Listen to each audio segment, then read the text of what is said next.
Hello everyone. 5 अक्टूबर के newspaper the Pioneer की important news को देखने का टाइम आ गया है।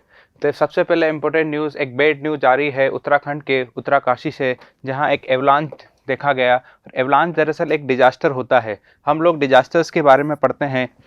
डिजास्टर्स में एक टाइप होता है आपका एवलांच का। डिजास्टर्स का ही एक टाइप आपका एवलांच होता है। दरअसल एवलांच के बारे में देखें तो एवलांच जो है वो जनरली माउंटेन एरिया में देखा जाता है। माउंटेन एरिया में भी ऐसे माउंटेन एरिया जहाँ पर आपको ग्लेशियर का लेयर देखने को मिलती है। यदि ये ग्लेशियर माउंटेन एरिया है, इस ग्लेशियर माउंटेन एरिया में यदि डाउन स्लोप की तरफ यदि आइस का, यहाँ पर जितने भी डेब्रिस होते हैं उनका और जो भी स्नो होती है उनका यदि रैपिड तरीके से डाउन स्लोप मूवमेंट देखा जाए, एक तरीके से देखें तो यहाँ पर जो चीज़ें हैं, चाहे वो आइस हो, स्नो हो, डेब्रिस हो, जो कंकड़ पत्थर होते हैं वो हो, यदि उनका सडनली एक रैपिड तरीके से डाउन स्लोप मूवमेंट ही हमारा एवलांच कहलाता है। हमने लैंडस्लाइड का नाम सुना होगा। लैंडस्लाइड का ही एक टाइप एवलांच होता है। लैंडस्लाइड में जनरली केवल डेब्रीज होते हैं। डेब्रीज जिसमें आपके जो पार्टिकल्स होते हैं, जो कंकड़ पत्थर होते हैं वो होते हैं। लेकिन जब ये ग्लेशियर एरिया में इस डेब्रीज के साथ साथ एक बड़ा अमाउंट हमारे स्नो आइस का भी होता है। तो जब स्नो डेब्रीज के साथ स्नो और आइस का भी डाउन स्लोप मूवमेंट होता है तो वो लैंडस्लाइड आपका एवलांच कहलाता है। इसके लिए आप समझ रहे होंगे कि यदि एवलांच इंडिया में है तो जहां हमारी जो ग्लेशियल माउंटेन्स हैं वहां पर ये देखने को मिलेगा। यानी हमारा जो वेस्टर्न हिमालय है, वहीं पर हमारे जो जम्मू कश्मीर, हिमाचल प्रदेश और उत्तराखंड वाले जो माउंटेन एरिया है, हिमालयन माउंटेन है, वहाँ पर ही वो ही एवलांच के लिए प्रोन एरिया है, वही सबसे ज़्यादा वल्नरेबल है। अब एवलांच के बारे में हमने देख लिया। पहली क्वेश्चन हमारा ये बनता है। दूसरा क्वेश्चन ये बनता है कि एवलांच हुआ कहाँ है। तो यदि एवलांच, इसमें ही हम दूसरे चीज़ को देखें तो एवलांच जो हुआ है वो आपके उत्तराखंड के अब मैंने कहा कि ये पूरी चीज़ जो एवलांच होगा वो किसी न किसी ग्लेशियर पर होगा। तो जिस ग्लेशियर पर हुआ है उसका नाम क्या है, आपसे ये पूछ देगा। इसका जो नाम है वो है आपका डोकरानी बमक ग्लेशियर। डोकरानी बमक ग्लेशियर आपसे पूछ देगा ऑप्शन में कि डोकरानी बमक ग्लेशियर का रिलेशन है। Option A Jammu Kashmir, option B Uttarakhand, option C Himachal Pradesh, या फिर ऑप्शन डी और कुछ दे देगा, वेस्टर्न घाट। तो ये हमारे उत्तराखंड का ही एक ग्लेशियर है, डोकरानी बमक ग्लेशियर। अब ग्लेशियर तो बहुत बड़ा होता है और इस ग्लेशियर की जिस पीक पर ये हमारा एवलांच की डिजास्टर देखा गया है उस पीक का नाम है माउंट द्रौपदी का डांडा सेकेंड पीक पर यह देखा गया है। तो हमारे लिए एवलांच क्या है? एवलांच एक डिजास्टर है। इसमें हमारा रैपिड डाउनस्लोप मूवमेंट देखा जाता है, स्नो का, आइस का, डेब्रिज जो होते हैं उनका। और अभी रिसेंट में ये इस ग्लेशियर पर, डोकरानी बमक ग्लेशियर पर हुआ है। और डोकरानी बमक ग्लेशियर में भी एक स्पेसिफिक पिक है माउंट द्रौपदी, वहाँ पर ये इसका एवलांच की कंडीशंस देखने को मिली है, डेब्रिज का डाउनस्लोप मूवमेंट हुआ है। हमने कल के ही न्यूज़पेपर में जो गुज्जर बकरवाल वर्सेस पहरी की कंट्रोवर्सी देखी थी कि इन्हें एसटी कोटा में शामिल कर लेंगे की बात करी गई थी।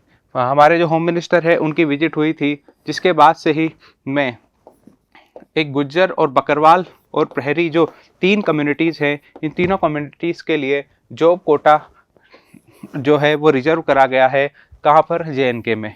तो आपसे पूछ देगा कि गुज्जर, बकरवाल और पहर ही न्यूज़ में थे, तो ये क्या हैं? ये एक ST कम्युनिटी से रिलेटेड है और ये इन तीनों, हाल ही में ये तीनों न्यूज़ में थे, तो इसका रिलेशन है, इनको जम्मू कश्मीर में इन्हें जॉब कोटा रिजर्व करा गया है, जॉब कोटा रखा गया है। आपसे ये भी पूछ देगा कि अभी हाल ही में रिसेंटली गुज्जर, बकरवाल, पहरी न्यूज में थे, इन तीनों कम्युनिटीज़ का रिलेशन किस स्टेट से है या किस UT से है? तो जम्मू कश्मीर, ऐसे 4 ऑप्शन दे देगा। गुज्जर हैं तो राजस्थान दे देगा, बकरवाल है तो ऐसा दे देगा कि हाँ ये बकरवाल जो है आपके हिमाचल प्रदेश में भी मिलते हैं, तो आप कंफ्यूज हो सकते हो। तो आपसे पूछ देगा कि ये तीनों कम्युनिटीज़ अभी न्यूज़ में थे, तो इनका रिलेशन किस स्टेट से, UT से है? तो वो JNK से है। अब इनके लिए जॉब कोटा रिजर्व करा गया है। ये जॉब कोटा रिजर्व करना होम मिनिस्टर की कोई पर्सनल डिसीजन कंपैरिजन नहीं होता है। जो भी जॉब कोटा रिजर्व करा गया है इसका सीधा सीधा रिलेशन हमारे फंडामेंटल राइट्स के आर्टिकल 16 से है। आर्टिकल 16 ही जो है वो हमारे रिजर्वेशन इन जॉब्स की बात करता है। जॉब्स में रिजर्वेशन की बात जिस आर्टिकल से रिलेटेड करके देखते हैं वो है आर्टिकल 16। इसमें आर्टिकल 16 से आप इस जॉब कोटा को रिलेट करके देख सकते हैं। इसके अलावा ये गुज्जर बकरवाल पहरी जम्मू कश्मीर से रिलेटेड है, ये याद रखिएगा। आगे चलते हैं। फ्रंट पेज की ही और न्यूज जो इम्पोर्टेंट है, एक इलेक्शन कमीशन का ने एक रिगार्डिंग इस पर ने एक स्टेटमेंट आया है कि parties must tell voters about financial viability of promises. दरअसल हमने अभी एक न्यूज़ चल रहा है कि रेवड़ी कल्चर काफ़ी ज़्यादा न्यूज़ में है कि रेवड़ी कल्चर में जो पॉलिटिकल पार्टीज है वो अपने मैनिफेस्टो के थ्रू या पॉलिटिकल रैलीज के थ्रू कई सारी प्रॉमिस करती थी हैं। जो पॉलिटिकल प्रॉमिस होते हैं उनकी क्या वायबिलिटी है, उनकी क्या फिजिबिलिटी है, उनकी स्पेशली उनकी फाइनेंशियल फिजिबिलिटी है या नहीं है, क्या वो फाइनेंशियली इम्प्लीमेंट हो सकती है या नहीं हो सकती है, उनकी क्या वो स्कीम गवर्नमेंट के लिए रिलीवेंट है या नहीं है, उनकी फ्यूचर वो कितनी आगे चल सकती है या कुछ लिमिटेड टाइम पीरियड में ही या लिमिटेड टाइम डोमेन में ही उनको इम्प्लीमेंट करा जा सकता है। तो ये सारी बातें specially financial viability, financial visibility के बारे में कहा है कि आप किसी XYZ स्कीम के बारे में अपने मैनिफेस्टो में प्रॉमिस कर रहे हैं तो आप उसकी फाइनेंशियल वायबिलिटी के बारे में भी बताएं। फॉर एग्जाम्पल, यदि आपने कहा कि आप 200 यूनिट तक फ्री ही इलेक्ट्रिसिटी देंगे और उसके बाद ये देंगे, तो इस पूरी स्कीम को इम्प्लीमेंट करने के लिए कोई भी XYZ स्टेट में यदि आप इस स्कीम को के लिए आप मैनिफेस्टो में आप प्रॉमिस कर रहे हैं या एक रेवड़ी दे रहे हैं 200 यूनिट की फ्री बिजली की, तो इसकी क्या फाइनेंशियल वायबिलिटी है, इसके कितना पैसा होगा, क्या कितना इसमें पैसा लगेगा। कुल मिलाकर इसकी एक तरीके से बात करें तो उन्होंने ये कहा है कि आप XYZ कोई स्कीम ले रहे हैं तो आप उसकी ऑडिटिंग भी साथ में दें, कि उसकी फाइनेंशियल वायबिलिटी, फाइनेंशियल फिजिबिलिटी बताएं कि उसका पैसा आएगा कहाँ से, गवर्नमेंट पर कितना बर्डन पड़ेगा, कि गवर्नमेंट के लिए ये सरप्लस मतलब पॉजिटिव रहेगी या गवर्नमेंट के लिए ये एक्सपेंडिचर बढ़ाने वाली स्कीम रहेगी, यानी गवर्नमेंट के लिए ये एक इनकम सोर्स स्कीम होगी या गवर्नमेंट के लिए ये एक्सपेंडिचर वाली स्कीम होगी। ये शो करना ही फाइनेंशियल वायबिलिटी कहलाता है। और ये सारी बात किसने कही है, तो यहाँ देखना होगा ये सारी बात कौन कह रहा है, हमारे लिए ये इंपॉर्टेंट है। ये सारी बात कह रहा है इलेक्शन कमीशन। जब हम इलेक्शन कमीशन पढ़ते हैं तो इलेक्शन कमीशन पढ़ते टाइम तो हमें यही नजर आता है कि इलेक्शन कमीशन मतलब आर्टिकल 3 to 4। इलेक्शन कमीशन मतलब इसके 6 तरीके के इलेक्शन कराता है, प्रेसिडेंट, वाइस प्रेसिडेंट, राज्यसभा के MP, लोकसभा MP, MLA और MLC, बस इतना ही पढ़ते हैं। लेकिन इलेक्शन कमीशन के अपने कुछ और काम भी है। हमको ये भी समझना होगा कि इलेक्शन कमीशन जो है, जो आपकी जो इलेक्शंस की जो वोटर लिस्ट होती है उसे टाइम टू टाइम अपडेट करने का, आपकी जो वोटर IDs है उन्हें टाइम टू टाइम बनाने का, उन्हें अपडेट करने का काम भी इलेक्शन कमीशन करता है। और इस स्टेटमेंट को देख के आपको ये भी समझ में आ रहा होगा और ये भी बात आपको जानना जरूरी है कि केवल इलेक्शन कराना ही इलेक्शन कमीशन का काम नहीं है, वोटर ID अपडेट है। इसके अलावा हमारी जो पॉलिटिकल पार्टीज होती है उन पार्टीज को रेगुलेट करना, चाहे उनका रेगुलेट करना जिसमें आपका इनके रजिस्ट्रेशन से लेकर इनमें क्या चल रहा है, इनके जो लीडर हैं वो क्या स्टेटमेंट दे रहे हैं, टोटली रेगुलेट जो हमारी पॉलिटिकल पार्टीज होती है वो इलेक्शन कमीशन के थ्रू ही होती है। और इसी के रिगार्डिंग, क्योंकि ये काम इलेक्शन कमीशन का है, तो इलेक्शन कमीशन ने ही पॉलिटिकल पार्टीज को ये सजेस्ट करा है या ये कहा है कि जो भी आप स्कीम बता रहे हैं या अपनी मैनिफेस्टो में मेंशन कर रहे हैं उसकी फाइनेंशियल वायबिलिटी को भी शो करें। ये इंपॉर्टेंट था कि इलेक्शन कमीशन पॉलिटिकल पार्टीज को भी रेगुलेट करता है। आपसे ऑप्शन पूछ देगा कि इलेक्शन कमीशन के काम क्या हैं, केवल इलेक्शन कराना, वोटर ID अपडेट करना, तो ऐसे 3-4 ऑप्शन में आपको देख के कंफ्यूज कर सकता है। इसके अलावा आगे बढ़ते हैं। हमने कल देखा था कि JEE मेन की हैकिंग हुई थी। JEE मेन जो पेपर होता है उसकी हैकिंग करी थी एक रशियन हैकर ने। अब रशियन हैकर है, अब उस पर इन्वेस्टिगेशन करनी है, तो इन्वेस्टिगेशन करेगा कौन? अब ये काम किसको दें कि इसमें ऑब्वियसली बात है कि ऑफेंस हुआ है, ऑफेंस मतलब कोई क्राइम हुआ है। अब क्राइम हुआ है तो इसका कोई ना कोई इन्वेस्टिगेशन तो होगी। अब इन्वेस्टिगेशन किसको दें, कि दिल्ली पुलिस को दें कि बॉम्बे पुलिस को दें? It is too much confusing. लेकिन जब हम पिछले कुछ दिनों में सीबीआई के बारे में काफ़ी ज़्यादा पढ़ रहे हैं, तो लास्ट कुछ करंट अफेयर्स के ही लेक्चर में मैंने बताया था कि सीबीआई के मेन काम होते हैं करप्शन से रिलेटेड और इकोनॉमिक ऑफेंस से रिलेटेड। इकोनॉमिक ऑफेंस, इसके अलावा मैंने ये भी बताया था सीबीआई का काम होता है कुछ स्पेशल ऑफेंस से भी सीबीआई डील करती है। और जेई मेन को एक रशियन हैकर ने हैक करा, जेई मेन के एग्जाम को एक रशियन हैकर ने हैक करा, ये एक स्पेशल ऑफेंस के अंडर ही आता है। और इसमें फिर कस्टडी किसको दे दी गई? सीबीआई को दे दी गई, ताकि एक सीबीआई नेशनल इन्वेस्टिगेशन एजेंसी है और यहाँ पर ये एग्जाम भी नेशनल लेवल का था और मामला इंटरनेशनल है। इसमें किसी स्टेट पुलिस को दे देंगे तो फिर अगेन इशू आएगा कि किस स्टेट को दें, किस स्टेट पुलिस पे ट्रस्ट करें, ये सारी बातें आएगी। तो इसमें इस ऐसी कंडीशंस में जो स्पेशल क्राइम होते हैं उनमें जो सारा काम देखती है वो हमारी सीबीआई देखती है। सीबीआई के बारे में हमने ऑलरेडी डिस्कस कर लिया था, उस दिन हम लोग ये भी डिस्कस कर लिया था कि करप्शन, इकोनॉमिक ऑफेंस और स्पेशल ऑफेंस। तो इसी स्पेशल ऑफेंस का आज एक एग्जाम्पल आया है, वही चीज आपकी दोबारा रिवाइज हो रही है एक नए अपडेट के साथ कि स्पेशल ऑफेंस का ही एग्जाम्पल था ये रशियन हैकर। इसके अलावा ही आपको एक और न्यूज दिख रही होगी, वो है आपकी कॉलेजियम। आपसे पूछ देगा कि कॉलेजियम का रिलेशन किससे है। दरअसल कॉलेजियम का रिलेशन हमारी एग्जीक्यूटिव बॉडी से है, कि हमारी लेजिस्लेटिव बॉडी से है, कि हमारी जुडिशरी से है, कि हमारी कोई और बॉडी, चाहे वो स्टेट गवर्नमेंट के किसी और कुछ और ऑप्शन दे देगा, या प्रेसिडेंट से है। तो कॉलेजियम सिस्टम का जो रिलेशन है वो है आपके जुडिशरी से। इसको पूरा ब्रॉड में समझते हैं, ये पॉलिटी के स्टैटिक कंसेप्ट में भी आता है। दरअसल कॉलेजियम, जो हमारे कॉन्स्टिट्यूशन में ये बात लिखी गई है कि जो हमारे जो सुप्रीम कोर्ट के जजेस होते हैं, इसके अलावा जो हाई कोर्ट के जो जजेस होते हैं, उनका जो अपॉइंटमेंट है वो प्रेसिडेंट करेगा। लेकिन टाइम टू टाइम प्रेसिडेंट के अपॉइंटमेंट पर काफ़ी ज़्यादा डिस्प्यूट क्रिएट होने लगे हैं, कि ऐसा बोलते थे कि प्रेसिडेंट जो है वो हमारी काउंसिल ऑफ मिनिस्टर की एडवाइस पर अपने जो मनचाहे लोग हैं, गवर्नमेंट के सपोर्टेड लोग हैं, उन्हें सुप्रीम कोर्ट और हाई कोर्ट में प्रमोट कर रहे हैं, चाहे वो एडवोकेट हो चाहे वो जजेस हो।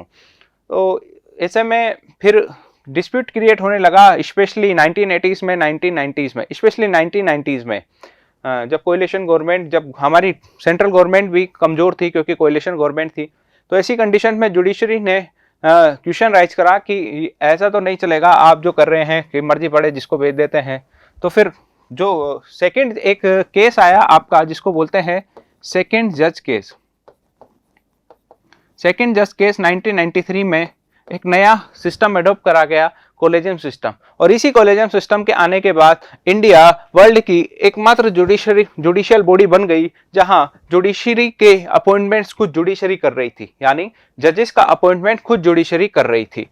ये इंडिया की एक स्पेसिफिक थी। अब इसे प्लस पॉइंट माने कि इसे नेगेटिव तरीके से लें, वो अलग अलग कंटेस्ट में देखा जाता है, लेकिन जुडिशरी का अपॉइंटमेंट कर रही है। वर्ल्ड में ऐसा लगभग हर कहीं नहीं देखा जाता, लेकिन कॉलेजियम सिस्टम में सेकंड जज केस में कॉलेजियम सिस्टम को इंट्रोड्यूस करा गया। हमारे लिए सेकंड जज केस में जो कॉलेजियम इंट्रोड्यूस करा गया, उसको 1998 के थर्ड जज केस में वापस से एक नए सिरे से कॉलेजियम को रिन्यू करा गया।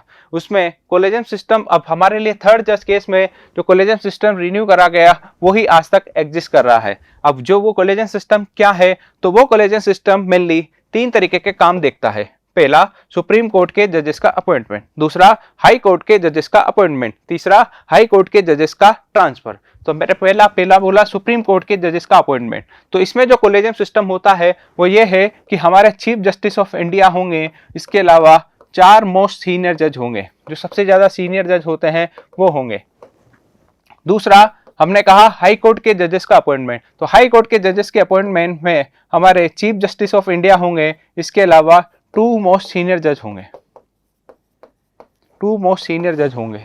तीसरा, हाई कोर्ट के जजेस का ट्रांसफर। एक हाई कोर्ट, कई सारे हाई कोर्ट हैं, तो उनका एक हाई कोर्ट से जजेस का ट्रांसफर दूसरा हाई कोर्ट में कर देते हैं। तो इसमें जो कॉलेजियम है, जो बॉडी है, वो है chief justice of India plus 4 most senior जज ऑफ सुप्रीम कोर्ट प्लस हमारे chief justice of respective high court. इसमें 2 चीफ जस्टिस होंगे।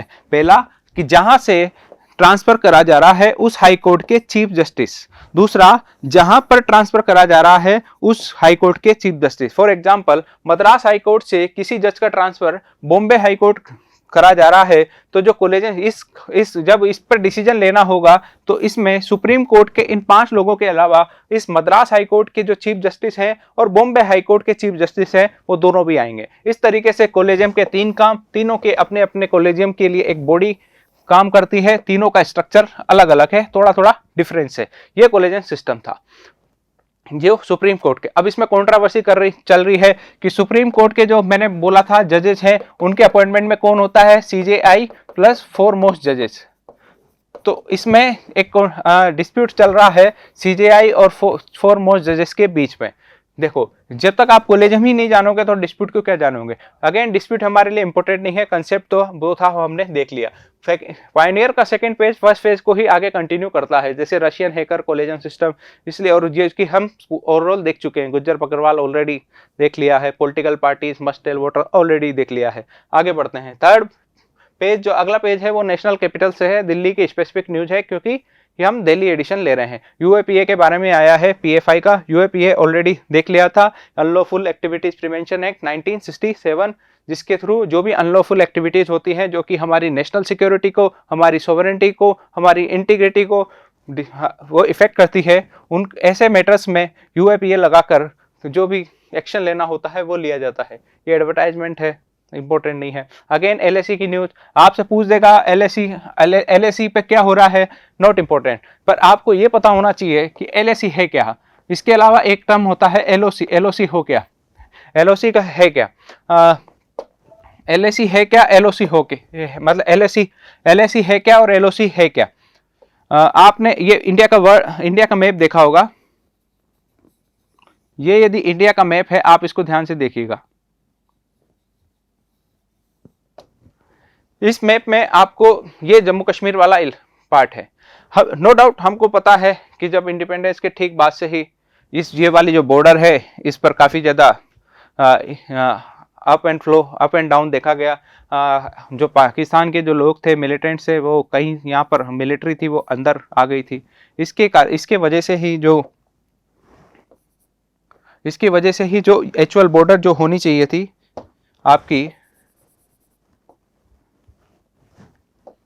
ये हम एक बार फिर इंडिया का मैप देखते हैं। उस इंडिया के मैप में देखेंगे कि एक्चुअल में एलएसी कहाँ एग्जिस्ट करती है और एलओसी कहाँ एग्जिस्ट करती है।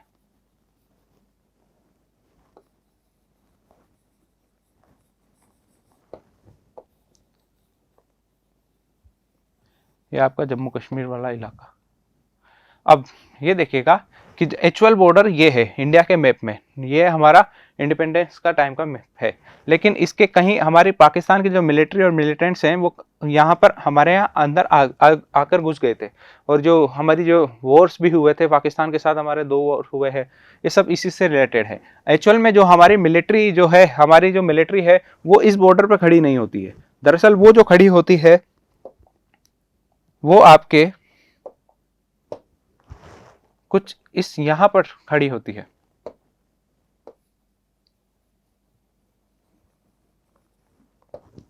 जबकि ये पाकिस्तान की इधर इसके इस साइड पाकिस्तान की मिलिट्री और इस साइड इंडियन मिलिट्री, जबकि चाइना के केस में हमारी मिलिट्री कुछ यहाँ खड़ी होती है। एक्चुअली यहाँ होना चाहिए था लेकिन उनका इंटरफेरेंस हुआ, वो उन्होंने अंदर आ गए, तो इसकी वजह से हमारी मिलिट्री कुछ यहाँ खड़ी होती है। एक्चुअल ये है, सॉरी आइडेंटिकली देखें तो मैप में देखें तो हमारा जो राइट है वो यहाँ तक होना चाहिए, लेकिन अभी ये जो इलाका है वो रशिया के पास है, सॉरी पाकिस्तान के पास है, और जबकि ये वाला इसके इधर वाला इलाका जो इंडिया के पास होना चाहिए था वो चाइना के पास है। अब यही चीज़ जो है वो आपके LOC कहलाती है। पाकिस्तान के साथ जो हमारी एक्चुअल लाइन है, आइडेंटिकली लाइन ये है मैप में, लेकिन एक्चुअली कौन सी है, ये वाली। तो इसके लिए ही इसको बोला जाता है जहां पर हमारा कंट्रोल है, इसके बाद हमारा कंट्रोल नहीं है, भले ही वो मैप में शो होती हो, तो इसी को बोला जाता है लाइन ऑफ कंट्रोल, जिसका रिलेशन किससे है, पाकिस्तान से है। जबकि ये वाली इसके इस साइड इंडिया का कंट्रोल होना चाहिए, लेकिन है किसका, चाइना का। इसी को बोला जाता है LAC, यानी LOC का जो रिलेशन है वो पाकिस्तान से है, जबकि चाइना का जो रिलेशन है वो आपके LAC से रिलेटेड है, LAC का जो रिलेशन है वो चाइना से रिलेटेड है। इस तरीके से हमने पूरे मैप में देखा कि LOC क्या है और LAC क्या है, वो एक्चुअली में हमारे जो इंडिया का मैप है वहाँ पर कहाँ एग्जिस्ट करती है। अगेन CBI की न्यूज़, CBI के बारे में ऑलरेडी देख लिया। और एक न्यूज़ आई है, फैजाबाद कैंट का नाम अयोध्या कैंटोनमेंट एरिया कर दिया गया।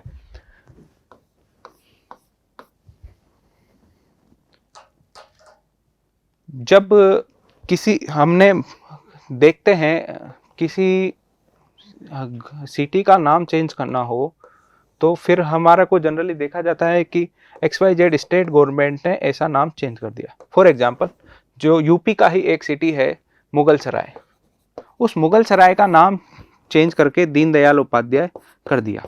लेकिन ये काम जिस गवर्नमेंट ने करा था वो था यूपी गवर्नमेंट। और अब ये हो रहा है कि शायद फैजाबाद का जल्द ही, फैजाबाद का अभी हुआ नहीं है लेकिन हो जाएगा, फैजाबाद जो कैंटोनमेंट एरिया है उसका नाम बदल के अयोध्या कैंटोनमेंट एरिया। लेकिन ये जो कर रहा है वो है हमारी डिफेंस मिनिस्ट्री। चीज़ों को समझना जरूरी है कि एक एक्शन हमारी यूपी गवर्नमेंट और उसके बाद होम मिनिस्ट्री ने इस पर डिसीजन लिया था और ये काम कर रहा है हमारी डिफेंस मिनिस्ट्री। एक्चुअली में ये राइट किसके पास है कि नाम जो चेंज करने का राइट है किसके पास? दरअसल यो हमारी जो नगर पालिका वाला जो एरिया है, लोकल बॉडीज वाला इलाका, उसमें यदि किसी सिटी का नाम चेंज करना है, किसी विलेज का नाम चेंज करना है, तो वो विलेज का नाम जो चेंज करने का राइट है वो वहाँ की स्टेट गवर्नमेंट को होता है।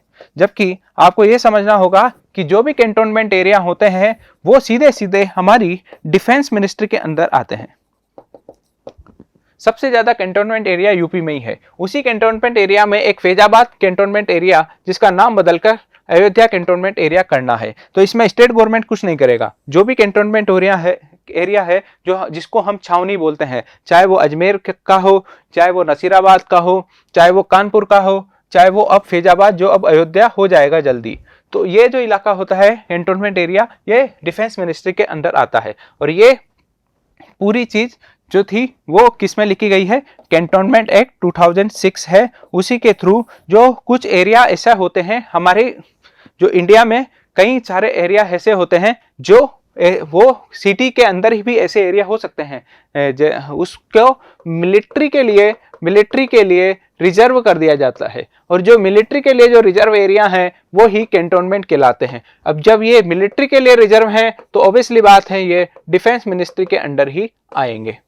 तो कैंटोनमेंट एरिया एक्ट 2006 के थ्रू ये सारे डिसीजन होते हैं। फैजाबाद को बदलकर अयोध्या कैंटोनमेंट करा तो, और ये काम डिफेंस मिनिस्ट्री कर रही है।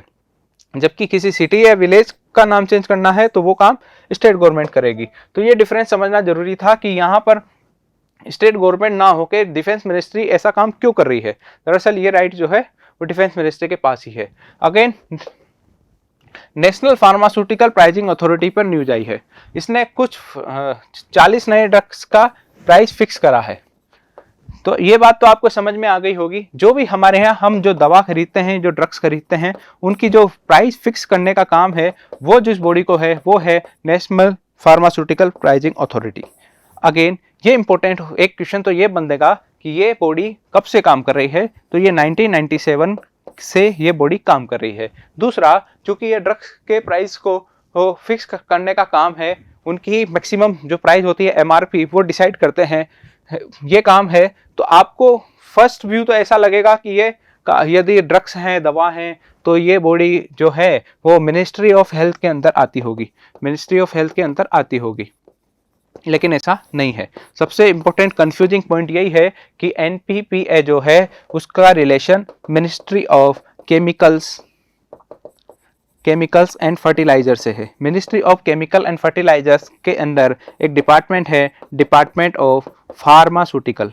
उस डिपार्टमेंट ऑफ फार्मास्यूटिकल के अंडर ही 1997 में एक बॉडी बनाई गई, नेशनल फार्मास्यूटिकल प्राइसिंग अथॉरिटी, जिसको हमारे जो कुछ ड्रग्स हैं, स्पेशली जो कॉमन ड्रग्स होते हैं जिनकी प्राइजेस काफ़ी ज़्यादा नहीं हो, उनको रेगुलेट करने के लिए, उनको फिक्स करने के लिए ही का काम ही इस NPPA बॉडी को दिया गया। तो अगेन कब बनाया गया और किसके अंडर काम करता है। पीएमएलए ऑलरेडी हम लोगों ने कल डिस्कस करा था। यदि पीएमएलए है prevention of money laundering act है, तो इस पर जो भी एक्शन लेगी वो किसको राइट है, वो ईडी को है। ये बात हमने कल देख ली थी। पीएमएलए और एफईएमए पर जो भी एक्शन लेती है वो ईडी ही लेती है। अगेन इंपॉर्टेंट न्यूज कहीं दिख नहीं रही है।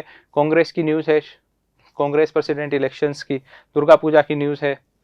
जनरल चौहान सीडीएस जो है, हमारे जो जनरल चौहान है अनिल चौहान, जो कि नए सीडीएस है। तो एक क्वेश्चन तो ये पूछेगा, अभी हाल ही में अनिल चौहान न्यूज में थे, ये किस लिए थे? तो ये हमारे नए सीडीएस है। ये कौन से नंबर के सीडीएस है? तो ये हमारे सेकंड नंबर के सीडीएस है। इसके पहले बिपिन रावत थे जिनकी एक हेलीकॉप्टर क्रैश में डेथ हो गई थी। उसके बाद नए सीडीएस आए हैं। सीडीएस का काम क्या है हम रोज ही डिस्कस कर रहे हैं। सीडीएस, अब इनके बारे में ये इनके पर्सनली बताया गया है कि ये सीडीएस, इनका हिस्ट्री क्या है, इनका बैकग्राउंड क्या है। तो हमारे लिए केवल अनिल चौहान का नाम ही इम्पोर्टेंट है, न तो इनका डेट ऑफ बर्थ, कुछ इम्पोर्टेंट नहीं है। आपको मैंने दिल्ली एयर पोल्यूशन के बारे में पढ़ाया था और उसी का एक अपडेट है, स्टबल ट्रबल। हमने देखा था कि किस तरह से स्टबल बर्निंग की वजह से पोल्यूशन के कई सारे केसेस देखने को मिलते हैं। उसी को एक बार फिर अपडेट करा है। हमने देखा था कि ये दिल्ली जो है वो एक लो प्रेशर एरिया है, और जो हमारी जो जोग्राफिकल विंड है वो हाई प्रेशर से लो प्रेशर की तरफ चलती है, जिसकी वजह से जो हमारे यहाँ पर विंड आती है, जो पंजाब हरियाणा से लेकर हमारा जो वेस्टर्न यूपी है, वहाँ से जो विंड आती है उसमें स्टबल बर्निंग के कारण से, उन एरिया में स्टबल बर्निंग के कारण से जो भी विंड आती है वो काफ़ी ज़्यादा एक्सेस अमाउंट में हमारे पोल्यूटेंट्स को लाती है। तो जिसकी वजह से दिल्ली में जो विंटर सीजन होता है वो स्टबल बर्निंग के कारण से, वो के रीजन्स की वजह से काफ़ी ज़्यादा एक पोल्यूशन का हॉट स्पॉट बन जाता है दिल्ली, स्पेशली विंटर सीजन में। तो एक पोल्यूशन का हॉट स्पॉट बन जाता है। तो वही सारी बातें इसमें करी गई है, पेड़ी वगैरह। हमने पूरा ओवरऑल देख लिया था कि पेड़ी को जलाने, स्टबल बर्निंग के अलावा भी बहुत सारे रीजन थे, चाहे वो व्हीकल पोल्यूशन हो, चाहे वो कंस्ट्रक्शन एक्टिविटीज़ की वजह से हो, वो सारा भी हमने देख लिया था। अगेन रिलीजन पे न्यूज़ है, एंटी हिंदू वायलेंस इंपॉर्टेंट नहीं है, पाकिस्तान का न्यूज़ है। आगे बढ़ते हैं। अगेन ये मैंने कहा था कि रोज अपडेट मिलेगा, आपको रोज पढ़ने की जरूरत नहीं है। कंसेप्ट क्लियर कर लें कि रशिया यूक्रेन वॉर क्यों चल रहा है। यूक्रेन की नाटो मेंबरशिप ज्वाइन करने की इच्छा की वजह से ये सारा खेल चल रहा है। इसमें रोज आपको आज ही नहीं कल भी अपडेट देखने को मिलेगा। अब यूएस ने यूक्रेन को क्या दिया क्या नहीं दिया, नॉट इम्पोर्टेंट, क्योंकि हम इसमें, हमारा कोई रोल नहीं है। हम तो बस हमारे सीधे इस वोट में कोई रोल नहीं है। हमें तो बस एक स्टेटमेंट, फाइनेंस, हमारी जो एक्सटर्नल मिनिस्ट्री है वो केवल इस पर अपडेट देती रहती है, लेकिन वो हमारे एग्ज़ाम के रिलेशन, उसका कोई रिलेशन नहीं है। हमारा तो ये काम ज़रूर है कि अब जो न्यूज़ आई है उसे देखें। तो यूएन रिफ्यूजी एजेंसी की न्यूज़ है, एक अवार्ड आया है, UN refugee agency award. Again आप लोग के मन में डाउट आ सकता है कि ये अवार्ड क्यों पढ़ें। ये अवार्ड तो कोई इंडियन अथॉरिटी दे नहीं रही है, और ये अवार्ड किसी इंडियन को भी नहीं मिला है। लेकिन जो इसलिए इम्पोर्टेंट हो जाता है कि वो जर्मनी के जो चांसलर है, जैसे हमारे यहाँ प्रेसिडेंट होते हैं जो फर्स्ट सिटीजन, उसी तरीके से जर्मनी में चांसलर होते हैं। तो जर्मनी के चांसलर जो है, एक लेडी है एंजेला मार्कल को ये अवार्ड मिला है, और किसी कंट्री के हेड को कोई अवार्ड मिल रहा है तो वो इम्पोर्टेंट हो जाता है। तो आपसे पूछ देगा यूएन रिफ्यूजी एजेंसी अवार्ड जो है वो किसे मिला है, वो एंजेला मार्कल को मिला है। दरअसल जो सीरिया वॉर थे, उस सीरिया वॉर के 1 मिलियन मतलब 10 लाख से ज़्यादा लोगों को, रिफ्यूजीज को जर्मनी में जगह देने के, एक टेम्प्रेरी जगह देने की वजह से, 1 मिलियन से ज़्यादा 10 लाख से ज़्यादा यानी 1 मिलियन से ज़्यादा रिफ्यूजीज़ को जगह देने की, जर्मनी में रशियन रिफ्यूजीज़ को जर्मनी में जगह देने की वजह से इनको ये अवार्ड मिला है। सीरिया वॉर एक अब हिस्ट्री बन गया है। सीरिया में जो काफ़ी ज़्यादा डिस्प्यूट्स हुए थे, यूएसए उसमें इन्वॉल्व था, रशिया। अगेन वो अभी करंट अफेयर्स का पार्ट नहीं है, वो अब लमसम एंड हो चुका है। पाकिस्तान की फ्लड पे न्यूज़ है, हम इंडिया की फ्लड को भी पढ़ लें, वही इनफ है। अगेन सेंसेक्स पे मैंने कहा था रोज अपडेट होता है, रोज आएगा, इम्पोर्टेंट नहीं है। जियो की न्यूज़ है, इम्पोर्टेंट नहीं है। क्रूड ऑयल के प्राइस में एक देख लेते हैं। हमने कुछ दिन पहले क्रेडिट रेटिंग एजेंसीज के बारे में पढ़ा था कि क्रेडिट रेटिंग एजेंसीज होती क्या है, तो उसी का एक अपडेट है इकरा। हमने इसके बारे में उस दिन भी पढ़ा था, इंडियन क्रेडिट रेटिंग एजेंसीज। तो क्रेडिट रेटिंग एजेंसीज जो हमारे इन फ्यूचर में हमारी जो भी चाहे वो ओवरऑल हमारी गवर्नमेंट हो, सेंटर या स्टेट हो, या कॉरपोरेट बॉडीज हो, या मल्टीनेशनल कंपनीज हो, इन सब के जो भी बड़े बड़े बॉडीज हैं, चाहे गवर्नमेंट से लेकर कंपनी मल्टीनेशनल कंपनीज की, इनकी क्या इन फ्यूचर में क्या फाइनेंशियल पोजीशन लेने वाली है, ग्रोथ होगी या नहीं, ग्रोथ में क्या डाउन देखने को मिलेगा कि अप देखने को मिलेगा, ये सारी बातें जो हैं वो क्रेडिट रेटिंग एजेंसीज करती हैं। और इन्हीं क्रेडिट रेटिंग एजेंसी इसलिए भी इंपॉर्टेंट हो जाती है क्योंकि क्रेडिट रेटिंग एजेंसीज के रिव्यू के है बेस पर ही हमारे जो शेयर मार्केट के जो इन्वेस्टर होते हैं वो इन सब में इन्वेस्ट का मूड बनाते हैं, स्पेशली जो कंपनीज की क्रेडिट रेटिंग एजेंसीज होती है। तो इसलिए क्रेडिट रेटिंग एजेंसी का ही एक एग्जाम्पल है इकरा। ये हमारी इंडिविजुअल जो इंडियन क्रेडिट रेटिंग एजेंसी है, जबकि S&P, मूडीज, ये सब जो है, फिंच है, ये सब जो है वो इंटरनेशनल क्रेडिट रेटिंग एजेंसी है। यानी क्रेडिट रेटिंग एजेंसी भी दो तरीके की, एक इकरा वगैरह जो है वो इंडिया की, और एक इंटरनेशनल की जो वर्ल्ड लेवल पर काम करती है। इसके अलावा एक न्यूज़ है क्रूड ऑयल पर। क्रूड ऑयल की स्पॉट डिमांड बढ़ रही है। अब ये है डिमांड क्या होती है ये हम जानते हैं, लेकिन स्पॉट डिमांड क्या होती है ये समझना होगा। दरअसल एक डिमांड, जब आप मार्केट में कोई चीज़ लेने जाते हो तो उसे दो तरीके से परचेज कर सकते हो। एक कि हमें तो ऑन डे मतलब सेम डे आप डिलीवरी दे दो। आप यदि किसी चीज़ को लेने गए तो आप एक तरीका तो ये है, परचेज करा आपने, पेमेंट करा, पेमेंट के बाद ये बोल सकते हो कि आप तो हमें आज ही सेम डे डिलीवरी दे दो। एक आप बोल सकते हो कि हम फ्यूचर में XYZ इस डेट पर डिलीवरी ले लेंगे। यही दो तरीके हैं आपके पास मार्केट में। पास में तो जाके बोलोगे नहीं। तो आप, एक तरीका है कि आप जब ये मार्केट में गए हैं तो आप साथ में डिलीवरी ले लें ऑन डे। एक कि आप बोलें कि हम इतने दिन बाद डिलीवरी ले लेंगे। तो इसी को बोलते हैं जब सेम डे यदि आप किसी चीज को ले रहे हैं तो उसकी क्या प्राइस है, उसकी क्या डिमांड है, तो उसी को बोलते हैं स्पॉट प्राइस और स्पॉट डिमांड। जबकि आप फर्दर किसी डेट पर किसी चीज की डिलीवरी लेना चाह रहे हैं और यहां पर क्रूड ऑयल की डिलीवरी की बात है, तो जो उसकी प्राइस होगी वो होगी फ्यूचर प्राइस, और डिमांड को बोलेंगे फ्यूचर डिमांड। तो इस तरीके से spot versus future demand, spot price versus future price क्या होता है ये हमने देख लिया। गवर्नमेंट ने 25,000 मोबाइल टावर्स लगाने का एक टारगेट सेट करा है 500 दिनों में, और उसके लिए जो ये पैसा अलॉट करा है 26,000। हमने तो ये सुना था कि जो भी पैसा आता है वो बजट से आता है, बजट में ही सारी घोषणाएं होती है। तो अभी तो बजट भी नहीं चल रहा, तो फिर ये सारे पैसा आ कहाँ रहा है। दरअसल ये जो एक फंड है हमारा यूनिवर्सल सर्विस ऑब्लिगेशन फंड, आप यहाँ पर भी दे रखा है इसमें यूनिवर्सल सर्विस ऑब्लिगेशन फंड।